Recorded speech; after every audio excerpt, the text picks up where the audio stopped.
Ladies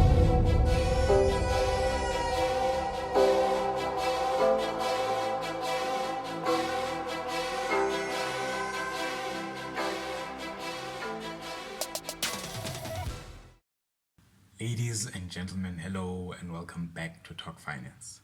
A special thank you to the subscribers. Thank you for subscribing to the channel. So let's get the ball rolling.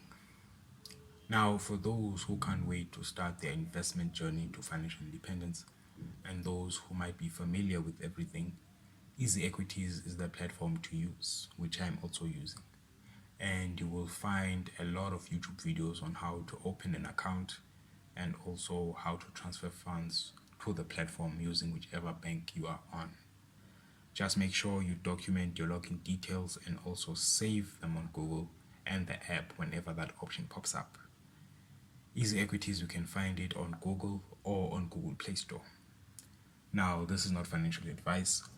One of my responsibilities is to make you aware of where investment opportunities are, to give updates on their performance, and also when such opportunities end. Now, in the Easyequities ZAR account, there is an investment opportunity available in Old Mutual, ticker symbol OMU. The share price is at 10 Rand 52 cents. And in the Easyequities USD account, there is an investment opportunity available in Enterprise Product Partners, ticker symbol EPD. Now that share price is at $25.25. Now, in the previous video, I briefly mentioned capturing and recording of information. This is fundamentally advantageous not just to set out tasks or reminders for the day, but also to recall a thought or an idea perhaps in the near future. Now, an example to this will be, let's say you decide to take a walk and just start thinking of your goals, your dreams, and ways to make them happen. But not having something near you to record such means you might forget and you can get distracted by the ups and downs of life, as we all do. So the next time you might remember or have similar thoughts again will or might be further into the future. And even at that time, we'll repeat the same mistake. Now, the advantage of capturing information is that it filters out or counters distractions and zeroes into the information that leads to your goals. This will also be helpful when it comes to research, which will be discussed as we move along in the channel. I won't just be dealing with issues pertaining to savings and investments, but everything that contains a financial structure. Following up from the comparison of Singapore and South Africa, I didn't just randomly pick the countries. This is a research strategy that I apply when I look at developed countries and those that have developed or develop at a higher rate relative to South Africa and also other countries. Based on this, I find that people are unaware of the investing concept and believe it's only for the rich and wealthy individuals. And those who are aware don't know the platforms you can use, like Easyequities. So this is to address those challenges and many that integrally follow. Because it's not just about knowing the basics, but to look at the depth of one's decision and the impacts, like assets versus liabilities, you borrowing or lending money, which is loans versus bonds. Let's take a look at two ways in which you can save and invest. One being the conservative method, which allows you to feel safe and have less fear about your money, right? Two being the savings capitalization method, which provides the same securities as method one with a little bit of adjustments. So, the conservative method, which will involve a bank and the interest, right? Now, let's say at the end of the month, you receive your salary. For this example, I'll use the average salary, which is 24,000 rands. Now, 20% of this should go towards your savings.